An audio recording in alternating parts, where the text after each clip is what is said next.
Okay, I'm going to run through setting up a border pattern with the corner. I have selected an L-shaped corner and then a border pattern to go with that. What I'll do is simply place this pattern on the screen, and then I will adjust it in to fit this corner and circular array it to get me the other three corners.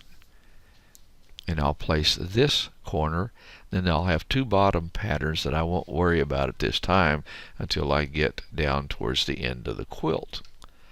Okay, this pattern I'll use repeat patterns. I'll just place it on the screen. There it is. I'll move it over into the corner. And I'm going to adjust it. I'll just get my orange handles. Keep increasing the size of this until I get it to what I want it to be. I know we have the border corner method, but I never use border corner. I like doing it this way.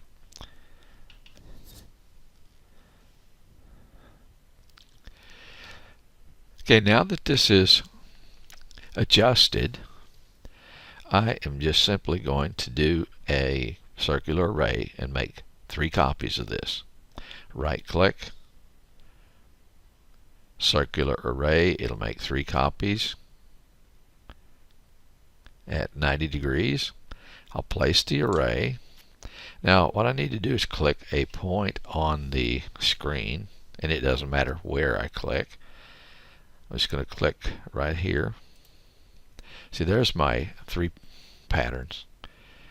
So I'll grab this one, bring it down, get it located in this corner, and do some adjustments however I need to.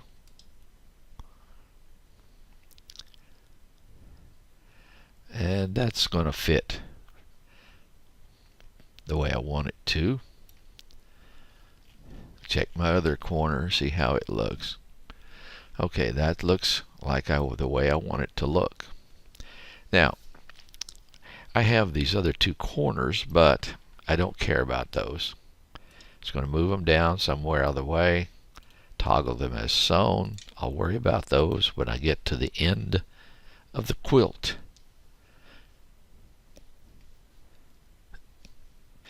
We have our 2 corner patterns in place and adjusted. I need this bell corner pattern. I need to know how far it is from here to here. I'll just go Alt-M for measure. Have the end snap on.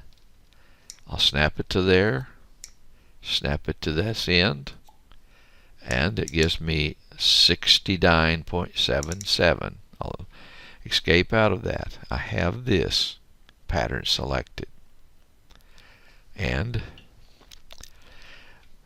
I'm going to place these patterns on the screen. I'll move that down out of the way. I'll repeat patterns. I have already measured this. Now I can use that number down here in the total width.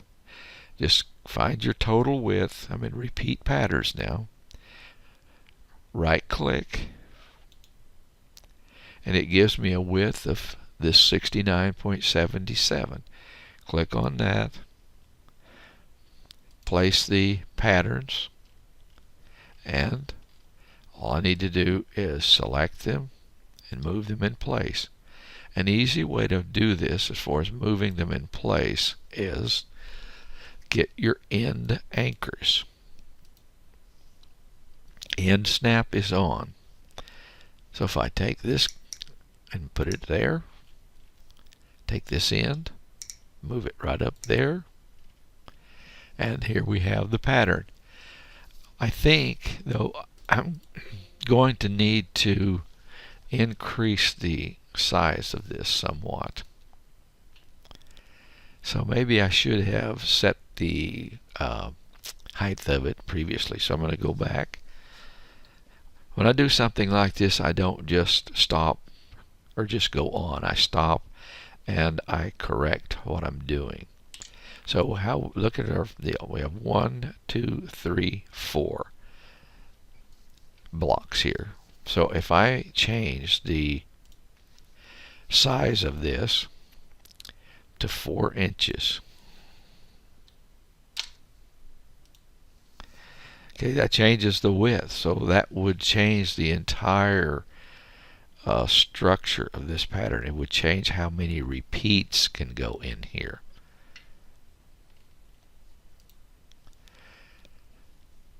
Again, I'll go into repeat patterns.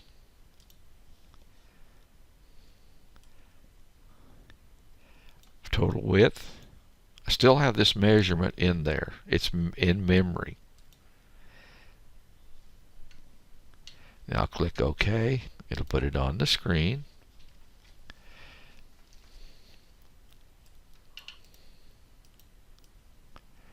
Move them over a little bit. Get my end anchors there, up there. Now I think if we look at this, we will see that it is pretty much sized the way we want it to be to fit right in that. Now here's something see this border's not exactly perfect. So what we'll have to do is do some tweaking. See, this is a little too high right here. This is something you're going to encounter, so you might as well get used to it. So what I'm going to do here is take this particular pattern, turn off the end snap,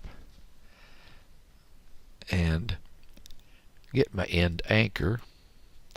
And I move it down, this end down a little bit. Then I'll take this end, turn on the end anchor, grab this, snap it, turn it off, move it down, grab this one, turn on the end snap, snap it to there.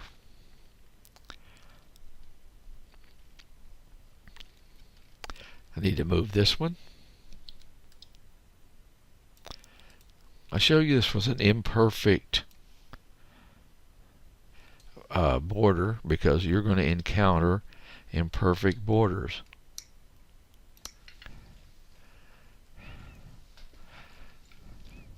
I'll just continue using end snap and the end anchors and adjusting these.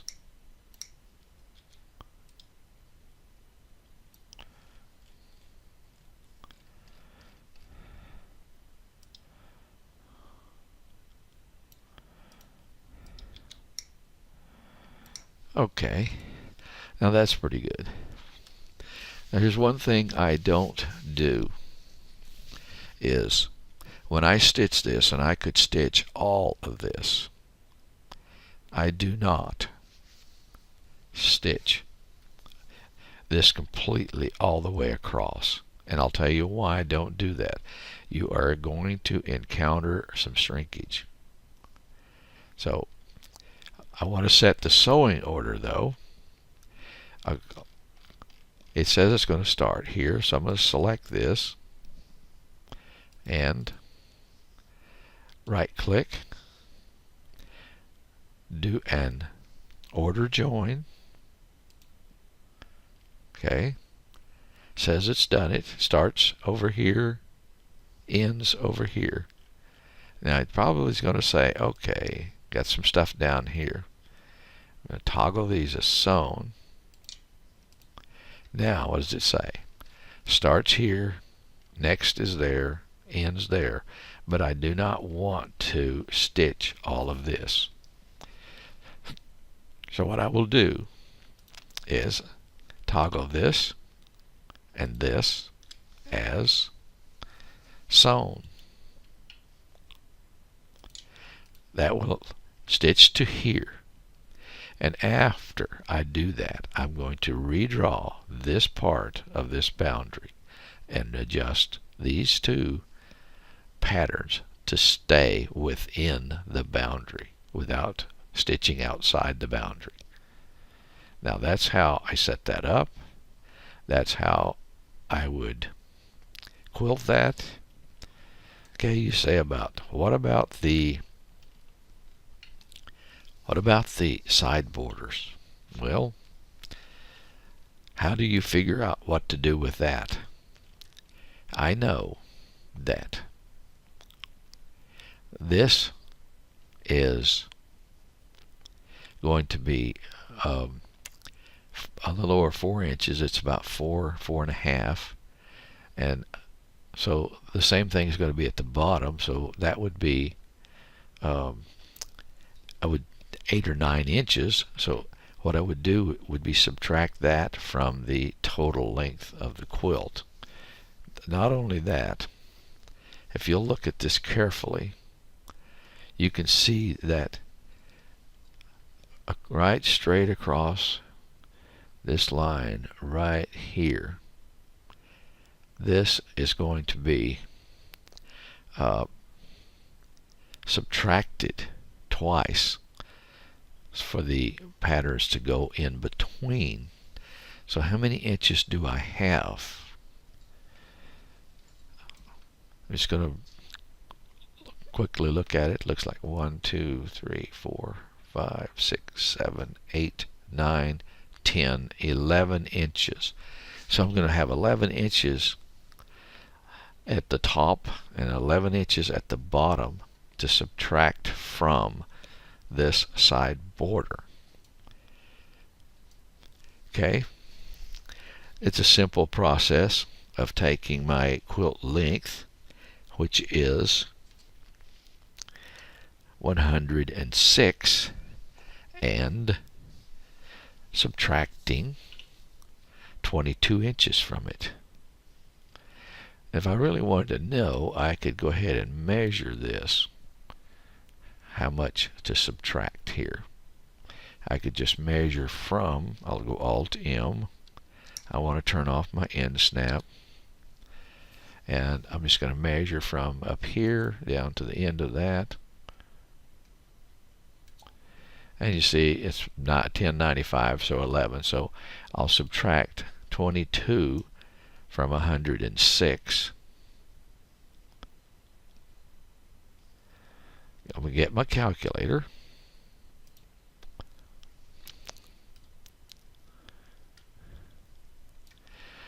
So I have 106 minus 22 equals, so I have 84 inches of side pattern to quilt on each side. Okay, and if I want to know how all of this is going to be in there, right here where my machine is sitting, I will just select this pattern, and now since here's the catch on some of this. Now this is a lot of detail for people that starting out to learn. On this side, we're going to be quilting down this way. This is the way we do this. Now on this side, normally we would quilt all of these patterns from the bottom towards the top, but I won't do it that way, but I'll show you. But first, what I need is this one, and I'm going to go to repeat patterns, and remember, going up this way is 90 degrees. 90 degrees. Okay. Matter of fact, I think I better move my machine to a place so that it will not interfere with what I'm doing. Now, this is a lot of detail, and yes, it takes a while to learn all of this. How do you learn how to do it? Well, you do it by practicing. Okay, I'm going to go and tell this that I want 84 inches. Remember my calculator, 84 was my result. And go down to this.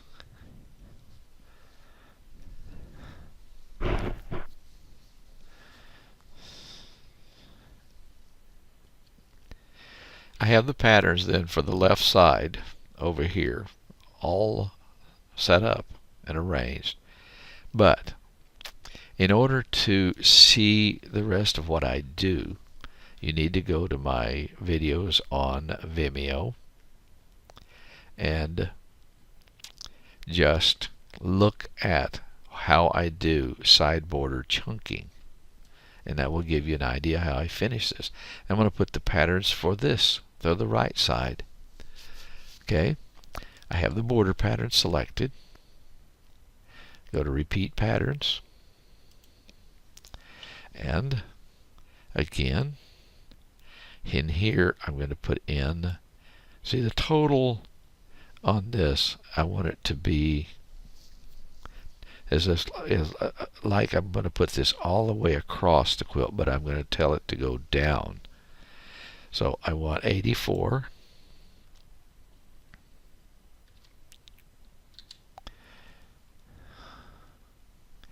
And my angle this time going down this way is 270.